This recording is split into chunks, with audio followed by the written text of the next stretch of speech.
Okay, I'm going to sort of do three things. I'm going to just zoom out to begin with and just remind ourselves what on earth this whole track is about with the UNFCCC. Then attempt to describe to you some of the key things that I think is going on now in the process, and then to think about the future of this international regime and how it may or may not interfere with some of the near-term other things that are going on. This is a wordle. This is absolutely useless, I think, but I don't know if it's been done before. This is a wordle of the text of the UNFCCC, and I just wondered what actually might come up. Parties, of course, is there. It's interesting. This word may. Can you see the word may in the top left-hand corner? That's very interesting. So that comes up an awful lot. Not will, but may. And some of you will be experts in international law and know that there are certain key words, certain verbs, which are strong verbs and weak verbs. So the UNFCCC is the framework convention for how humanity is going to respond to the scientific knowledge that we are doing an interesting experiment with the Earth's climate, over and above the natural climate variation, which we can see very easily if we go and talk to our scientists and look at the evidence of how the Earth's climate has changed. For example, over the last million years it's changed. It's been warm and cool many times, and so there is natural climate change. But over and above that, back in 1988, the IPCC, Intergovernmental Panel on Climate Change, told us that there was something more interesting, some other rapid process going on top of that there was an anthropogenic impact on climate, and that's Article 2, stabilisation of greenhouse gas concentrations in the atmosphere in a time frame sufficient to adapt.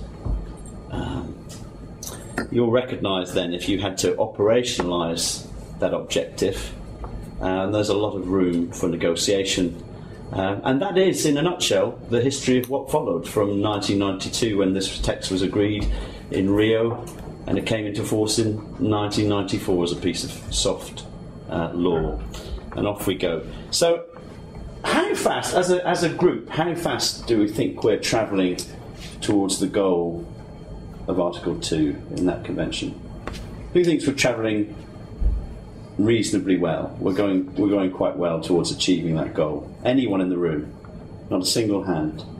Who thinks we're doing badly? Half the room. Any other thoughts?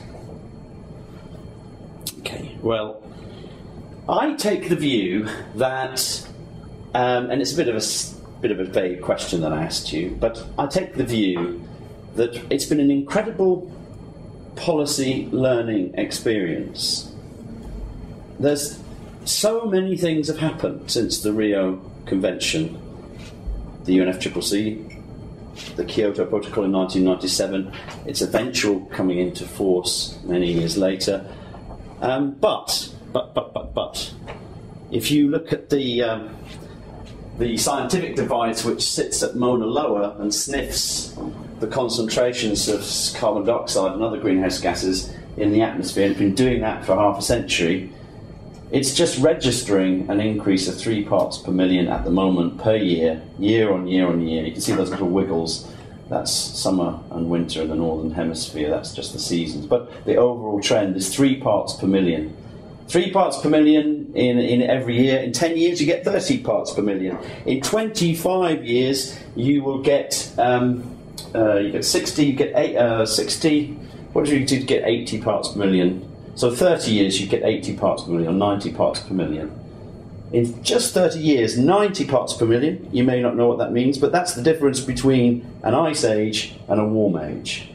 And we are burning carbon dioxide, producing carbon dioxide and other greenhouse gases at a rate which will change the concentration in the atmosphere in 30 years what might have taken 110,000 years under normal glacial interglacial processes. So we really are changing the composition of the atmosphere, and there are going to be all sorts of consequences which come from that, changes in temperature and other aspects of the climate, which are a little bit uncertain, and we can't predict exactly what they're going to be, but that kind of anthropogenic signal is really, really interesting and significant, and it's clear. This is taken from the IPCC's fourth assessment report, and it's basically a fancy diagram which to me says that climate policy is really about a sort of iterative game of learning. We actually don't know what we're doing, but we will try and initiate various mechanisms, various pieces of law, various funds. We'll see how it goes, and we'll just keep going round that cycle of a sort of action learning cycle. And I think that absolutely accurately says what we are doing at the larger level. So this is my message here, is a source of, it's easy to think and to read the media reports of what's going on in the climate change negotiations and say, well, they're just chasing their tail, and there isn't going to be a legally binding successor to Kyoto in all probability out of Durban, or indeed out of Qatar or any other event. Well, okay, that may be the case, but that doesn't mean to say that we haven't amassed a great deal of knowledge about, accounting frameworks for greenhouse gases, how to establish project-based mechanisms in a multilateral context. So there's a massive amount of learning. This is an image that policymakers have in their mind. So might sound like I'm giving you a science talk, and I apologise if that's turning you off, because it usually turns about half the room off. But this particular strand of international policy making is very much informed by science. And I was just saying to Richard beforehand, I'm amazed at how little disagreement there is between parties on the science. They just accept it. They just accept the word of the IPCC. There is no space whatsoever between any of the parties in this convention on the science, not that I can see. Which is amazing. I wonder if they've looked at it. Because the science is far more contested than that. Because we can't actually accurately say where future temperatures are going to be, right? That's why we've got this large band of red up in that graph, somewhere between here and there, but hotter than today and significantly hotter. And we think, we've decided, in a rather sort of arbitrary way, I have to say, we've decided that it would be very good if this climate change regime had as its goal the idea of limiting future temperature rise to 2 degrees. In a way, that came out of Copenhagen, that number, out of the thin air, 2 degrees. It's a way of operationalising Article 2 that I showed you at the beginning, which is a very interesting, useful step forward. Put a number on it. Well, we have. And this is a really interesting number here, this 1,000 gigatons. 1,000 gigatons, 1,000 billion tonnes, 1 trillion tonnes, 1 trillion tonnes. Okay, if that doesn't mean much, okay, but just get this. Up to this point, all the fossil fuels that we've burned to date amount to 500 gigatons, 500 billion tonnes. And the science, in this case Minds, House and Italian Nature, are saying that if we want to limit future temperature rise under this convention, we must limit the sum total of historic and future emissions into the atmosphere to 1 trillion tonnes. And we're already at halfway there. So in other words, we're halfway there. We've used up half our global budget to achieve that policy target. The thing is that today we're emitting CO2 at the rate of about 40 gigatons a year.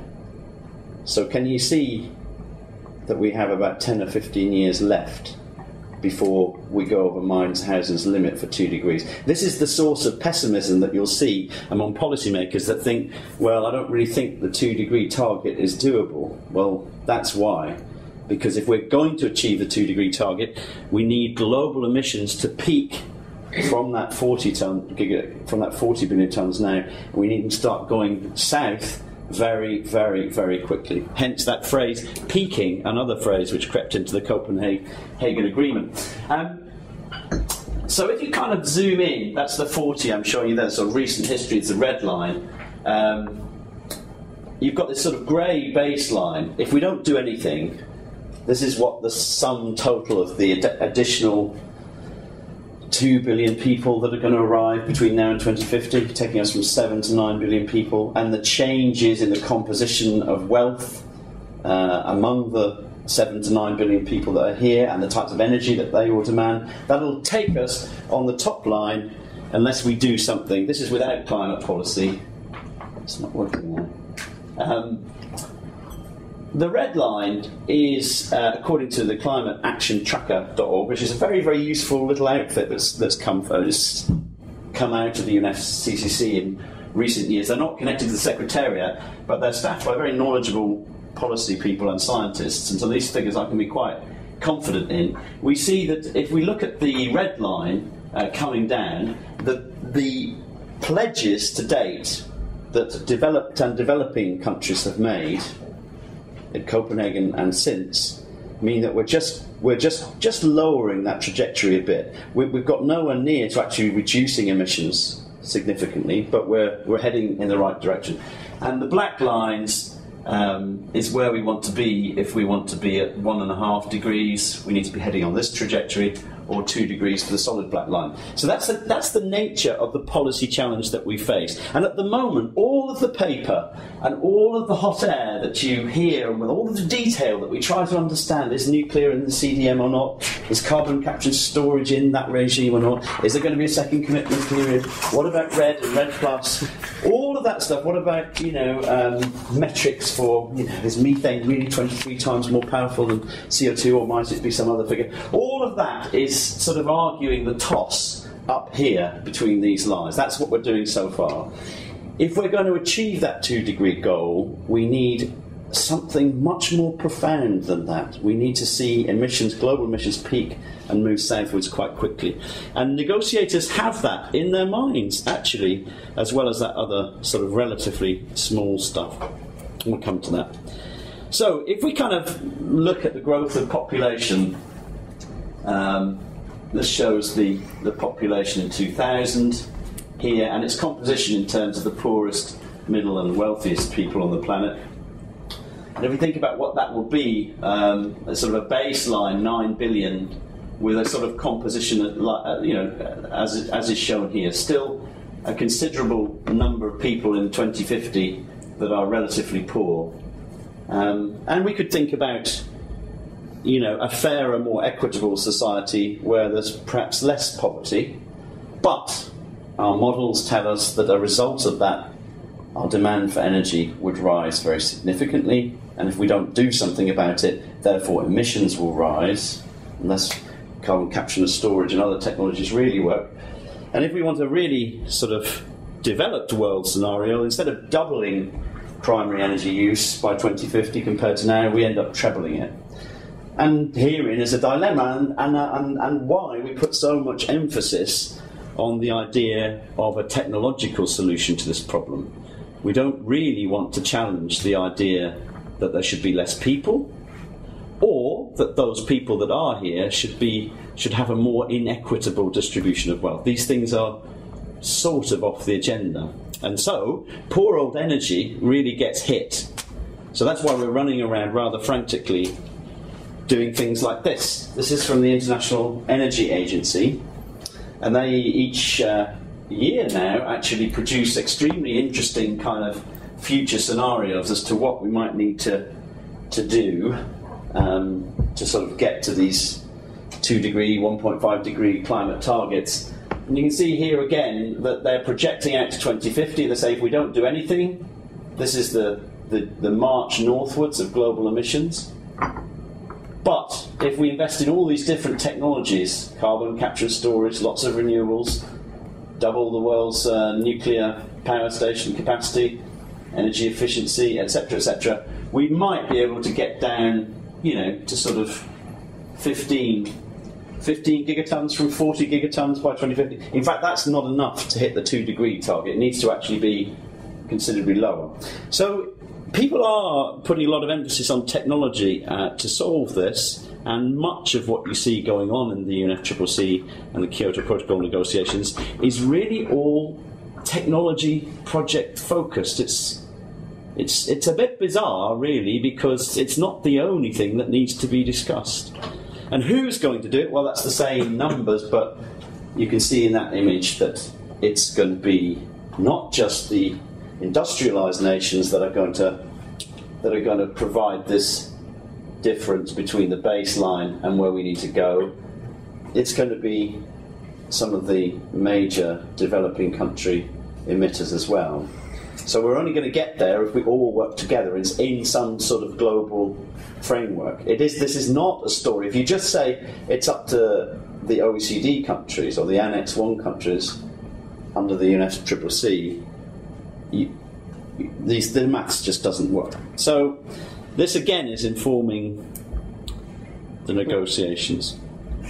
I took this picture actually at Copenhagen, a poor chap. Probably some of you may know him in the room, so apologies, but I felt like that as well. Now, I don't. The last COP that I went to, or subsidiary body meeting, was Copenhagen. I didn't go to Cancun. I'm not going to Durban, but I keep in touch with the sort of minutiae of what's going on with the Earth negotiations bulletin. So if you don't know that, it's an extremely useful way of actually understanding what's going on. We've just had the Panama meeting, one of the intersessional meetings, and I've just been reading that on the train as I came down, and this is sexed up. I mean, they're doing an extraordinarily good job, but it's still got me off to sleep quite quickly. It's incredible, and that language, some of the language in there seems impenetrable, and there's not much one can do about it. I mean, I think there are a few guides these days which try and help you understand that accurately. But if you want to know the detailed positions of the G77 on what is it saying this week on adaptation funding, well, you'll go here, and it changes meeting by meeting. And so my knowledge is only as good as that. But one thing I do see and notice is that the negotiations have very interestingly gone out of necessity from a culture of legally binding targets on the left to a set of pledges and promises which involves everyone. That's what we're left with after Copenhagen. The media was keen to depict Copenhagen as a total failure. I never saw that, ever. It wasn't pretty, and the Danes didn't really go about orchestrating the ballet of negotiations in a particularly nice fashion. But the Copenhagen Accord and its annexes had in it, contained in it, ideas, soft law, but ideas that were profound. We all agree that global emissions should peak. That had never been said. We agree that 2 degrees. We agree that 2 degrees is a useful interpretation of Article 2, etc. And we also are willing to make pledges, various pledges of what we might do. Some of them conditional on whether others do it as well. And our Climate Action Tracker has got this useful tool where they have ranked them. And so up at the top we have the Maldives, which has arguably, the ultimate kind of goal. It's going to become carbon neutral yesterday, which is pretty good. You can't, on a mitigation front, you can't do better than that, can you? Carbon negative, I suppose. So the kind of things that I used to get with, what you do if you work at the Secretariat, you process faxes and emails that come into tables like this. Each party will send in its promise. All on different metrics, all with different baselines, and you sort of compile and synthesise these documents. So the Secretariat is awash with these things at the moment. And in fact, the fact that they don't stick to the same procedure, the same base year, whether they include land use change and forestry, whether it creates a whole industry within the negotiation process, simply just translating pledges into common metrics that we can understand. And so out of this recent bit of negotiations, I'm sort of talking about post-Copenhagen, there's developed a new industry, the emissions gap analysis. So when we make sense of all these different pledges from the European Union, other Annex 1 countries, developing economies, when we sort of put them into a model and run them, how far away are we from that 2-degree target?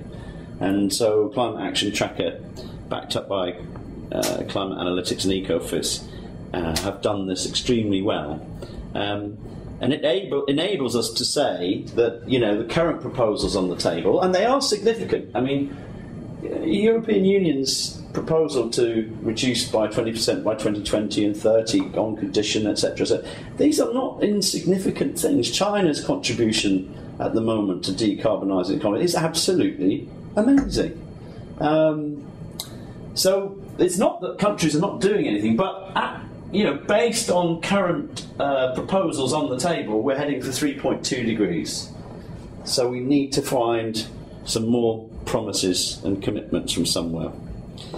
So it's kind of, what does that mean in terms of emissions? Because some of you will work in this space, some of you will understand there's an emissions trading market. Well, here's the big picture. We're kind of like 8 to 12 billion tonnes of CO2 per year short of, or too much. We're emitting 8 to 12 billion tonnes of CO2 per year, more than we should be doing to be on our trajectory for 1.5 to 2 degrees centigrade. And that's an awful lot. That's sort of one way of thinking about this, is to kind of understand, well, what is 1 billion tonnes of CO2? What might that mean? Well, that might mean, as you can see on this slide, let's say we had developed a project with the world's top 10 car makers, both developed and developing countries, and we said, let's double world average fleet vehicle fuel economy from 30 to 60 miles per gallon, which is not an insignificant project to embark upon by 2050 compared to today. The average vehicle fuel economy of a vehicle in the last half a century has changed very little. The performance of the car has, but the average fuel economy of the vehicle fleets doesn't change that quickly, as our tastes for power and performance and gadgets. So if you wanted to do the top one, that's not an inconsistent, but that would get you one of those 8 to 12 billion tonnes. If you wanted an additional 1 million 2 megawatt turbines, not a small number, that'll get you another billion tonnes. End all tropical deforestation by 2050, 1 billion tonnes. I've got 3. Double present nuclear power capacity, that's 4. And I need 8 to 12. So you can see it's a way of kind of thinking, is this legal regime really delivering this? So is it delivering anything like these kinds of... No, not at all. We're nowhere near the kinds of technical change that we need to see in the system in order to meet that 2 degrees. That isn't to say that we aren't learning. We are learning. And you can see that Europe is 4 billion tonnes, US 5, and China is 1, 2, 3, 4, 5, 6, 7, between 7 and 8 billion tonnes. So if we wanted to find 8 to 12 billion tonnes by 2040, 2050, we could just switch off the lights in all these economies, and that would help us. This is getting a bit closer, I suppose, to some of the issues in the negotiations. You might recognise some of this. Russia, Belarus, Ukraine and Moldova are playing games with baselines, what our emissions are going to be. They're making promises which could involve slightly inflated counterfactual futures. So our emissions are going to be really high, so we promise to get there, and that's a saving of, So if we could sort out some of the politics and mathematics around that, maybe we could find 1 billion tonnes. Specific idea around forestry and land use management, we might find another half. If we halve aviation and shipping emissions between now and 2050, we might get 1 billion tonnes. That's halving what they are today, presumably with a quadrupling of passenger kilometres and freight.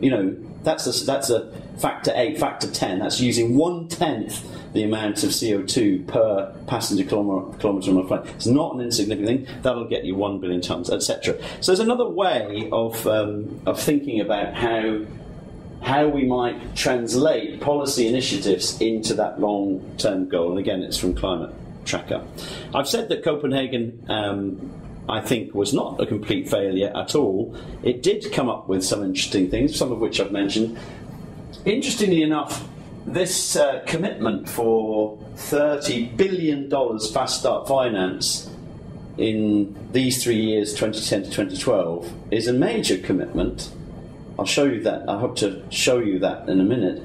And an additional $100 billion extra finance available for mitigation and adaptation for developing countries by 2020 is, I'll show you again, I think that's significant. So what are they actually doing right now as they come out of Panama and go to Durban? They are continuing to have 2 tracks to negotiation. A track which is, I think, playing a pretense that, well, this is sort of suspension of disbelief, really. They continue to move forward with the sort of some of the detail of what might happen if there was a second commitment period under the Kyoto Protocol, the KP track. Though there's really no prospect of that, of any agreement coming out of Durban on a second commitment period. It's just dead. But they continue to go through there's a whole track, a whole set of contact groups, a whole separate process going. There's another one which was initiated, the Bali Action Plan, which was simultaneously, in order to get the developed and developing countries to accept a negotiation on the future of the Kyoto Protocol, there had to also be simultaneously a negotiation on the future of long-term cooperative agreements under the UNFCCC regime. And it was only when you had those 2 tracks going together that everyone was happy and they were prepared to play with the numbers on Kyoto, but also to go back to some of the fundamental issues in some of the principles of the UNFCCC, basically some of the Rio principles. So what the best we're going to see in terms of the Kyoto track is a set of declarations coming out of Durban where heads of delegations, for example the European Union, are saying it doesn't matter, we haven't got an agreement on Kyoto second commitment period, but we will still engage with the CDM, maybe not the CFC credits or something like that from China, but we will still engage with this. There's still some mileage in this learning process, and our particular regional trading markets can cope with this in some way or other. And I think that's the positive spin, is going to be, well, there was no agreement on a second commitment period, but some of us are still going ahead with regional carbon markets. And to be honest, that's not a surprise. As some of you may know, if I ask you, is the Kyoto Protocol in its current form legally binding, some of you are the lawyers, is it? I'm not a lawyer, so I don't know. Well, I think the answer is perhaps not, as I understand it. The outgoing Executive Secretary, Ivo de Boer, when he was sort of on one of his sort of end-of-term speeches he made, he directly, he's there on the web saying, and anyway, is this whole thing, he's a slight slip, I think, so I said, is it legally binding anyway? It's something that I've thought about for a while. And we know that no one's been brought to the compliance procedures, of course, under Kyoto haven't been fully triggered yet. And so there is something of a fiction about the necessity of having a legally binding agreement in order to force transformational change in the economic system. I actually think that is partly a fiction. And so to arrive at the end of Durban and for us to wake up and say, actually it doesn't really matter, we can still continue with these project-based mechanisms, we can still continue with this learning, and we'll just wait for the politics hopefully to resolve itself or something to happen, an asteroid to hit us or something. That's an entirely reasonable outcome and not inconsistent with the history. And in details, I'm not going to go through the details, but there is some stuff going on. There's the Green Climate Fund, which I want to talk about a bit next. I used to work on the technology transfer mechanism in the Secretariat, and this is an old chestnut, developing countries saying, we can't do it unless you give us the technology to be able to sort of mitigate and adapt. And the US and Europe turning around and saying, we don't own the technology, it's owned by the private sector, it's not public. You know, if we had any useful technology in the public sector, we would have sold it off by now. How on earth can we? And it's just going round and round. So they finally succeeded, the G77 and China, finally succeeded in getting a technology mechanism with a board, having a centre. I really consider this to be simultaneously the most insignificant thing that's sort of going on at the moment, but potentially one of the most significant things that we could do to actually solve this problem. But right now they're just really arguing, not really actually getting on with those huge programs of investment that need for us to decarbonise the global economy. The stuff around adaptation is really heartening, and that's probably where the interests of A4ID are. That's the heart of it, is that for years you may know that the Convention and the Kyoto Protocol are fundamentally imbalanced when it comes to treatment and mitigation and adaptation. It's all about turning off the tap. We're going to solve this problem, we're going to turn off the tap. And it's only in recent years that we've really begun to look at the science and say, well, even if we do that really quite ambitiously, and even if that all goes rather well, there's an awful lot of people exposed to a very different, fast-changing climate, and they need assistance in adapting to warmer, drier, stormier worlds, and that's going rather well. We'll see some of the numbers in a minute. I've mentioned fast start finance and forestry. I'm not a forest expert, but we seem to have defined what a tree is legally as opposed to a shrub. We've got the accounting mechanisms to do it. There's the sort of general ecological, economics, political will around the world that says, yeah, it would be really rather a good thing if we stopped deforestation in Indonesia. The Indonesians agree. So we're all ready to go. We're all just ready to go. And I'm pleased about that, but we mustn't think that ending deforestation, as I've shown you, is the answer to the climate problem. Ending deforestation sorts out lots of other good problems in sustainability, but it is not the answer to dealing with the climate change problem. So I want to come back to the climate financing. Is $100 billion a big number? Well, I'll let you just look at some of those numbers on that slide.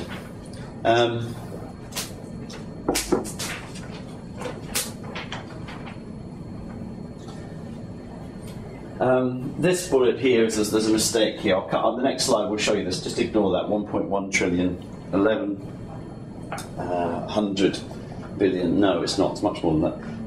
So, in terms of the global economy, 63,000 billion dollars a year. 100 billion is not much. But in terms of current levels of overseas development system of 120 billion a year, we're effectively doubling the commitment from Copenhagen was to double overseas development assistance in just 9 years.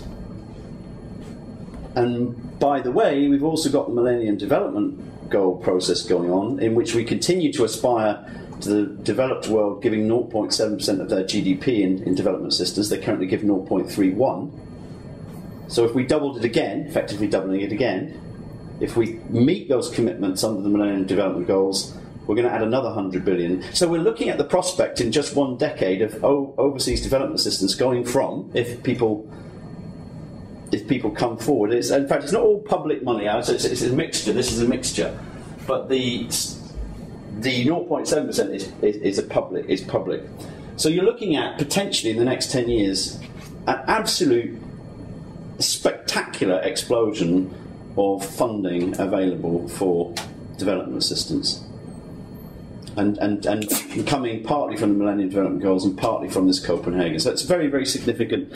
Very, very significant sum, and it kind of, interesting enough, in the literature, $100 billion is the kind of sum which economists are saying is what we think are the additional incremental costs that developing country economies will need by 2020, 2030. So it kind of matches, that promise kind of matches 100 billion for mitigation and 100 billion for adaptation. This is very recent from the IEA, just to kind of get this in perspective. As we go forward to, where are they going now? They're going, it's 2011 up to 2035. The IEA is projecting $38 trillion of investment in new and additional energy-related investment in that period to deal with this 7 to 9 billion and the fact that, you know, about 1 billion currently don't have access to commercial energy supplies. We need to be electrifying the world and bringing people's standard of living up. So these are absolutely vast sums. So interestingly enough, if you say, well, if all this capital is going into the energy system anyway, this isn't development assistance, this is just growth, this is our model of growth, then this is why Stern offers this attractive deal. He says, for just 2%, a one-off 2% slug of our wealth, we can solve this problem. There's some controversy on this, but you can kind of see that's kind of makes sense when you've got this much investment going into energy industries, and the negotiations themselves are really arguing in relative terms about shells of peanuts. So you can see that's the attraction. Well, let's bring the private sector. Governments can't. It's about the private. This is on the mitigation side. That's what this is about.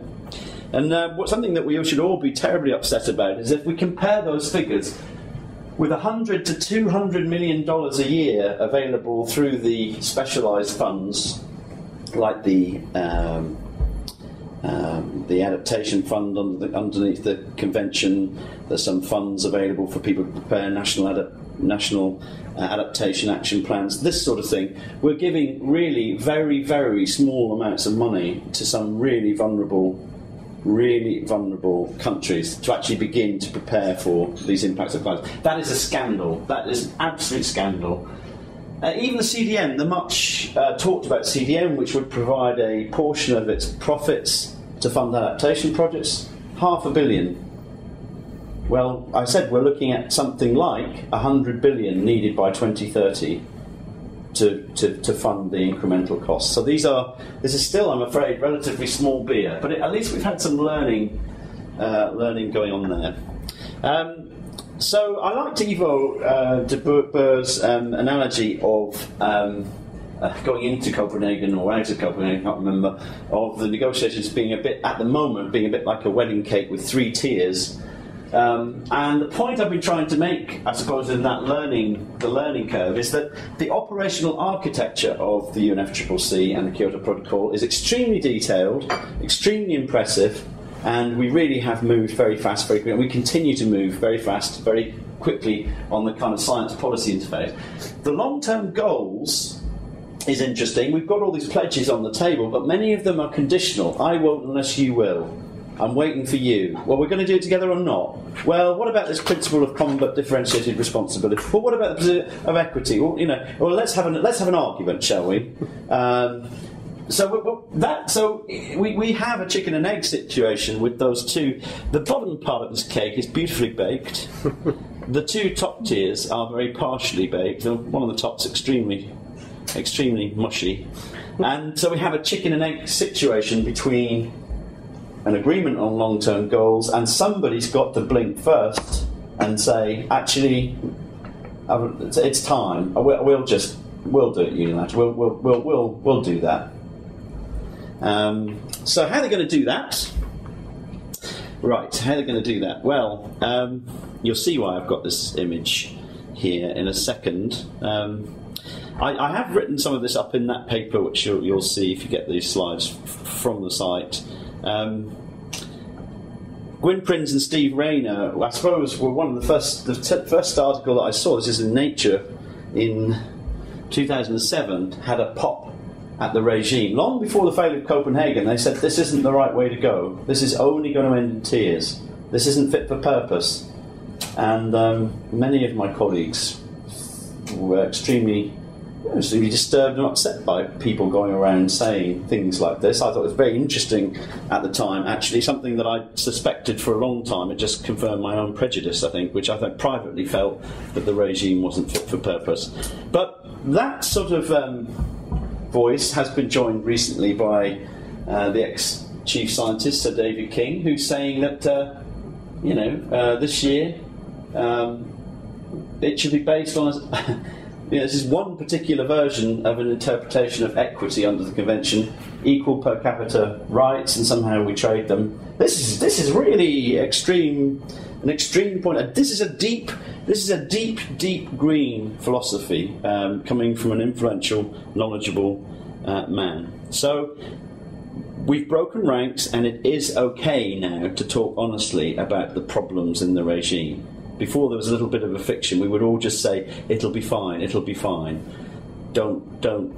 Essentially don't. I mean, I remember I was in the Secretariat and Michael Zamet-Kutiar was the Executive Secretary. They'd just come back from Kyoto, and I said, I'd just joined the Secretariat, and I had a meeting with him, and I said, you know what we need now? We need a Kyoto Protocol to join the Kyoto Protocol. He said, what on earth do you mean? I said, we need an adaptation protocol. That's the only way this thing's going to work. And I did get a written telling off, actually. I was told not to mention that phrase again for a few years because we're all quite tired, and it was a big enough achievement to get Kyoto. But I immediately recognised, as other people did, that this thing was rather imbalanced. So what else can we have? I mean, if we take the E10, if we sort of start to add up some of the big emitters, if we get to sort of 10 or 12, 10 or 12 countries are responsible for 80% of the problem in terms of mitigation.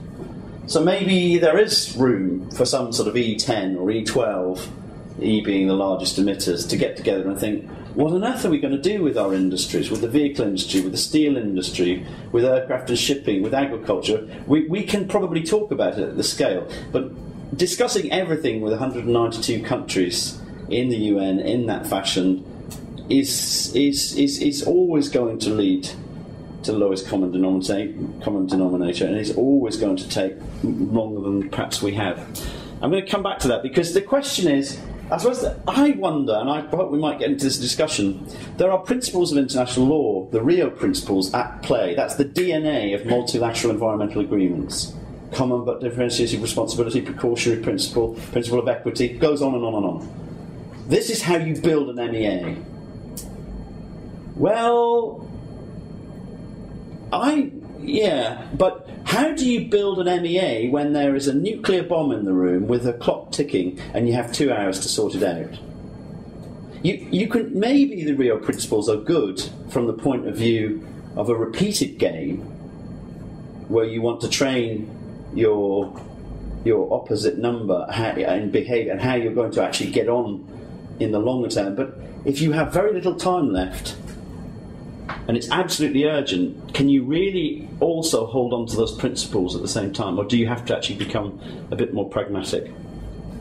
I see an evolution of the... this is one of my most profound thoughts, actually, I suppose, around this policy regime, is that when you see that, in fact, it began as very much a focus on what are we going to do about energy, and this was a hangover from the 1973-79 oil crisis. Oh, climate change, that's all about energy and fossil fuels. Okay, well that's the old kind of energy security agenda, and that's how we began this journey. And then we say, no, it's much more sophisticated than that. It's this word mitigation. It involves other gases other than CO2. It involves methane and nitrous oxide. It's agriculture. Okay, oh wow, there's forests and soil carbon. And that's, yes, it's not just power stations and cars. No, it's the carbon cycle. Wow, that's good.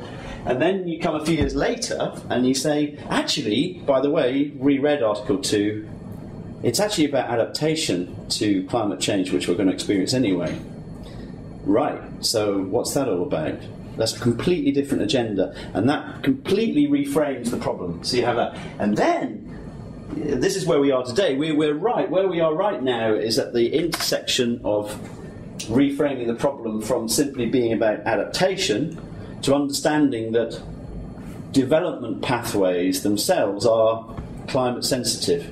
So we're busy funding $120 billion, for example, in ODA, 45 billion of which, according to one estimate, is in climate-sensitive sectors.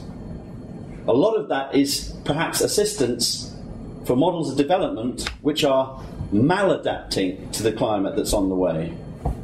So we are addressing that. We're beginning to say, okay, we need those development pathways to be resilient against future climate. So that's pretty good, and we're doing it, and that's a source of celebration. But right at the top, we're going to see now, simultaneously, we're just beginning to think, right, how could we make this regime work if we had, say, the world's top 10 emitters, and we had a nucleus of a few countries developing a new organic international agreement, which eventually may become legally binding. TRIPS or the WTO, I think, started like that. How might they proceed?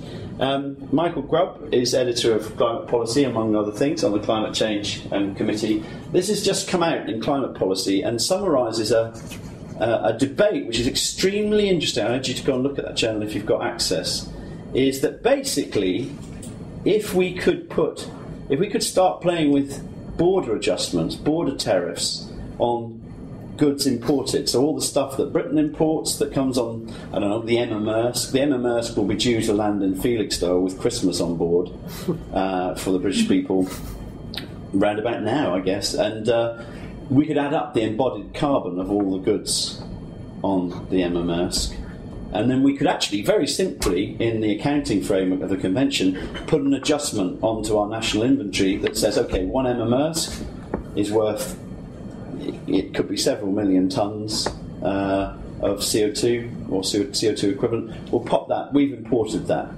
And so if we did that with cement and steel and other stuff, and coal and whatever, and electricity and aviation and marine bunkers, if we started really dealing seriously with the border adjustments, then we would solve the problem of carbon leakage. Carbon leakage being the idea that if I, like the Australians have announced yesterday, we're going to have our own policy regime, in this case a trading regime. This is going to increase the costs to Australian manufacturers. So the political opposition is going to say, oh right, so industry's going to leak abroad and go and move somewhere else where the costs are cheaper. Well, if we had an international regime which did border adjustments on embodied carbon, we would solve that, and we'd solve this problem of who blinks first. What's going to happen at Rio Plus 20? I'm getting near the end.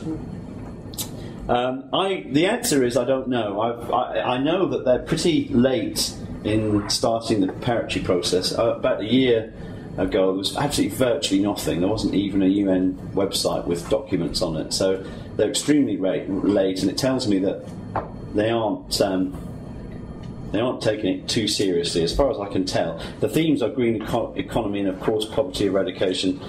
And interesting enough, this institutional framework, I can't quite believe they're doing it, but things like a World Environment Organization are back on the table in black and white in the Secretary-General's briefing note for this meeting. So they are continuing to consider, do we need new institutions in order to bring this problem of growth, of change this problem of capitalism growth, this trajectory that we're on? I personally think that it's a wild goose chase, and we need to be a bit more pragmatic, but that's there. And you might very well ask, what is the relationship then between Rio and 2015? I think the Millennium Development Goals are much more interesting. My sense for Rio, I was there at Johannesburg at Rio Plus 10, and that, of course, the big framing of that was WEHAB, water, energy, health, agriculture, biodiversity. We're going to do something in all these sectors. They're not going for that this time. They're going for this idea of a green economy. And I've been reading the documentation about what a green economy is according to the UN, and I've been trying to write a paper, actually, in the business literature saying, well, what are the skills that we need for the green economy? And I haven't a clue.